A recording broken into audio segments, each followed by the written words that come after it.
Assalamualaikum warahmatullahi wabarakatuh.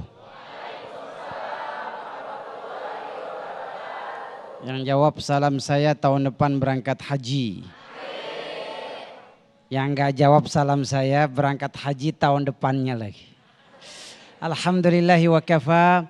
Wassalatu wassalam ala rasulil mustafa sayyidina wa habibina wa qurratu a'yunina sayyidina Muhammad.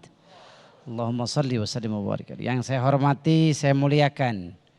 Ya, ada pantun buat beliau. Lupa saya. Minum sekoteng buah atap. Ustadz Fatih dulunya ganteng, sekarang tetap. Alhamdulillah, Bapak Ibu yang dimuliakan Allah Subhanahu wa taala, baru saja kita melaksanakan Hari Raya Idul Adha. Saya mengucapkan taqabbalallahu minna wa minkum udhiyatana wa udhiyatakum. Sembelihan kurban kita, kambing, sapi, ada yang korban perasaan? Oh banyak. Ya, kita doakan seluruh kurban kaum muslimin Allah terima dan kita bisa ngambil pelajaran dari peristiwa kurban. Apa itu? Bahwa kurban itu artinya apa? Kalau Idul Fitri kita belajar memaafkan. Kalau Idul Adha kita belajar mengikhlaskan. Ibu ikhlas, suami nikah lagi? Katanya ikhlas. Ya, Sayyidah Hajar, ya kenapa harus diberikan perintah oleh Allah untuk pergi ke Mekah? Karena ada api cemburu yang sedang terbakar oleh istri pertama Nabi Ibrahim, siapa namanya? Bayangkan. Dan di situ Siti Hajar dilubangi 3 lubang dan ini lubang yang disunnahkan dalam Islam, itu ngikutin sunnahnya Siti Hajar, yaitu lubang telinga dan lubang kemaluan alias di khitan. Subhanallah, karena takut akan membunuh. Lihat, cemburu itu bisa membunuh. Akhirnya Siti Hajar diperintahkan Allah untuk meletakkan Nabi Ismail dan Siti Hajar di Mekah. Negeri tandus, tidak ada air. Masya Allah, inilah cemburu, iri hati.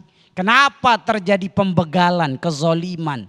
Berawal dari iri hati. Dia punya, saya tidak punya. Betul apa betul? Ya, kenapa sih mereka sampai rela orang naik motor, lihat motor bagus, hati hasad terbakar. Ih, motornya bagus, saya motornya jelek. Akhirnya di tengah jalan sudah diincer, motornya mau diambil. Nauzubillahi min zalik. Makanya dalam Islam kita nggak boleh iri hati dengan apa yang dimiliki orang lain dalam hal dunia. Ibu punya tas mahal, alhamdulillah. Saya nggak boleh iri hati. Orang tas cewek, kan saya nggak boleh pakai. Ya, apa yang ingin saya katakan? Apa kata Rasulullah SAW?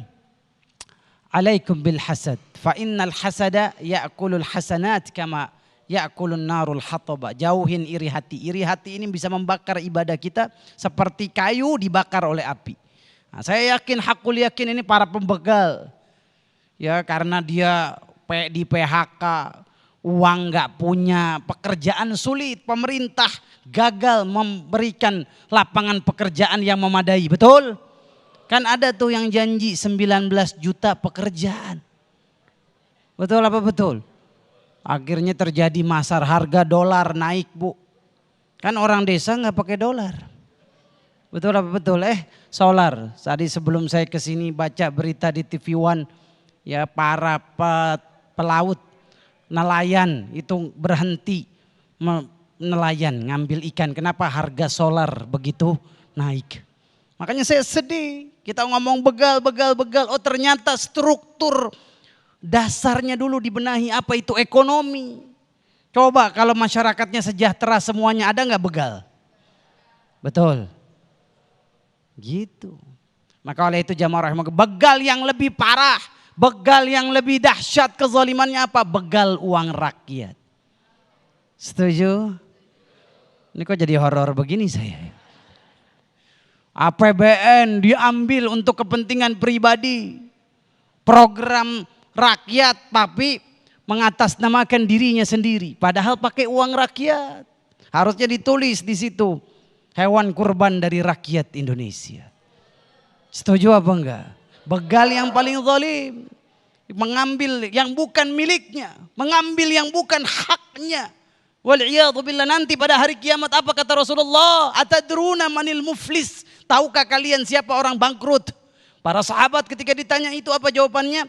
Al-muflisu fina man la dirhama wala mata'. Orang bangkrut ya Rasul yang enggak punya duit, yang enggak punya aset, yang enggak punya rumah. Apa kata Rasulullah? Bukan. Jangan selalu pola pikirnya bangkrut dalam hal dunia. Bangkrut sesungguhnya nanti di akhirat. Ya'ti yaumal qiyamah bis salati was siyami was zakah. Dia datang kepada Allah dengan bawa salatnya, puasanya, hajinya, kurbannya.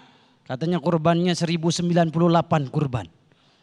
Dia datang dengan segitu banyak kurbannya, tapi pada hari kiamat kuka zolimin, makan duit rakyat, zolimin orang, mulutnya nggak dijaga, suka membuli, menghina orang, menjatuhkan harkat martabat orang lain. Apa kata Rasulullah? Nanti pahala ibadah dia di dunia diambil, diberikan kepada orang yang dizolimi, diberikan kepada orang yang dianiaya, sampai habis, sisanya tinggal dosanya. Dosa orang yang dizolimi dilempar. Makanya paling enak jadi orang yang menzolimi apa dizolimi? Jangan dua-duanya dong. Kalau boleh milih, menzolimi apa dizolimi? Kenapa? Ketika kita dizolimi, kita punya doa yang gak akan ditolak oleh Allah Subhanahu Wa Taala. Nabi bersabda, "Wattaqi da'watal mazlum, fa innahu laisa bainahu wa bainallahi hijab." Takutlah kamu terhadap doa orang yang terzolimi, karena antara dia dan Allah tidak ada penghalang, tidak ada hijab. Maka oleh itu jamaah rahimakumullah, wahai engkau pemangku jabatan, bertakwalah kepada Allah. Tingkat kriminal ini makin tinggi karena ulah perbuatanmu. Sehingga rakyat sulit sekarang mencari makan. Sampai ada di NTT seorang anak rela bunuh diri karena dia tidak dibelikan ATK, alat tulis buat sekolahnya. Allahu Akbar.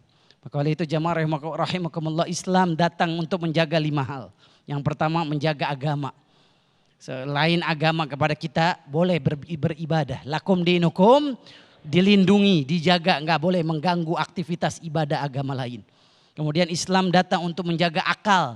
Makanya dalam Islam enggak boleh khamr, narkoba. Saya juga khawatir nih, begal-begal ini nih karena mereka kena narkoba. Mereka dipengaruhi narkoba, akalnya enggak ada sehingga berani bunuh. Nah, narkoba haram dalam Islam. Nar artinya neraka, koba jika kau mencoba. Kalau kau mencoba masuk nar, masuk neraka. Islam menjaga akal, Islam menjaga harta. Harta nggak boleh diambil, yang bukan milik kita jangan. Bersyukur atas apa yang Allah berikan, nggak apa-apa saya diberikan Allah segini, yang penting halal. Daripada saya dikasih uang triliunan tapi uang rakyat nggak halal, neraka tempat tinggal saya. Nabi bersabda, kullu lahmin nabata min suhtin fannaru aula bihi. Setiap daging yang tumbuh dari badan kita, kalau bersumber dari yang haram, neraka tempat yang layak bagi dia. Jangan ngambil yang bukan hak kita, wahai begal. Engkau ngambil motor bukan milikmu. Itu motor satu-satunya tukang ojek.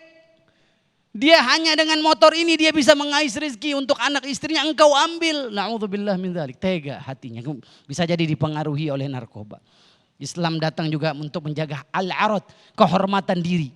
Gak boleh kita membuli orang, menghina orang. Oh fisiknya dia mungkin cacat, gak boleh dibuli. Islam datang untuk menjaga kehormatan diri sama muslim. Ya Bapak Ibu yang dimuliakan Allah Azza wa Jalla. Tadi Ustadz Fatih Rishad mengatakan ya, hadis Nabi, ada sahabat yang datang ke Rasulullah.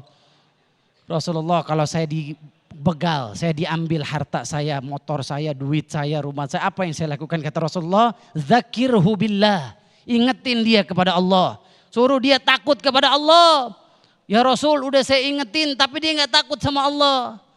Apa kata Rasulullah SAW? Laporin ke aparat berwajib penguasa, ke polisi, bikin laporan. Di polisi nggak bisa juga ya Rasul. Tuh, di polisi juga nggak bisa. Apa? Bunuh orang yang membegal kamu. Tadi Ustadz sudah menyampaikan, kalau kita dibunuh, mati, kita mati syahid.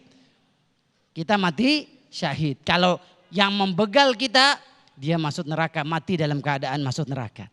Nauzubillahi min zalik. Maka oleh itu jamaah Damai Indonesiaku yang dimuliakan Allah Azza wa Jalla, bentengi dengan diri kita. Sebelum keluar rumah baca doa. Ada satu doa yang diajarkan Nabi. Allahumma inni as'alukal afwa wal afiyah fi dini wa dunyaya wa ahli wa mali. Mau ikutin enggak? Ini doa agar tidak terhindar, agar kita terhindar dari begal. Doa agar kita terhindar dari orang yang ingin merugikan kita. Allahumma hfaz ni baina yadayya wa min khalfi wa an shimali wa an yamini wa min fawqi wa a'udzu bi 'azamatika an ughtala min tahti. Baca sebelum kita pulang, sebelum kita pergi, atau minimal bismillahi tawakkaltu, agar Allah menjaga kita, melindungi kita ya. Saya kembalikan ke Ustadz Sofyan yang paling ganteng. Masya Allah. Baik, terima kasih Ustadz Kashif Khair yang telah membahas di segmen kedua ini. Semoga kita semuanya terhindar dari hal-hal kejahatan ataupun yang melakukan penzoliman terhadap diri kita. Kita tarik lebih dalam lagi, lebih luas lagi. Mungkin bukan hanya pembegalan atau lebih luas lagi. Baik itu ketika kita dizolimi, bagaimana sikap kita? Apakah kita membela diri ataukah kita justru memaafkan? Nah, ini kita akan bahas lebih dalam lagi dalam segmentasi tanya jawab kepada para jamaah untuk lebih disiapkan pertanyaan-pertanyaan terbaiknya berkaitan dengan tema kita, membela diri merupakan suatu kewajiban. Namun sebelumnya guru kita Ustadz Fathir Rishad sudah bersiap-siap untuk berbagi berkah bersama Luwak Tarik Malaka.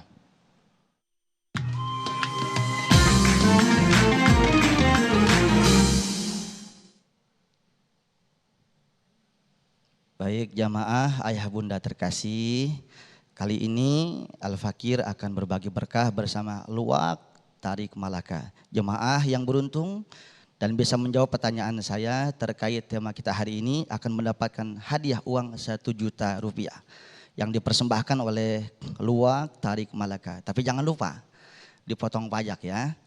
Baik, yang bisa menjawab pertanyaan saya silakan angkat tangan. Saya akan menunjuk siapa yang berhak kemari. Pertanyaannya, ini tegang-tegang amat sih. Dalam Islam, apa hukumnya jika harta kita dibegal? Ya. Siapa yang dikatakan? Wah, kayaknya Adinda lagi nih. Ayo silakan. Ya. Saya ingat seseorang siapa gitu ya. Baik Adinda, gak usah ditanya nak, pasti Ustadz udah tahu. Naila kan? Betul sekali. Emang kalau jodoh nggak bakal kemana ya? Baik Adinda Naila, saya ulang ya.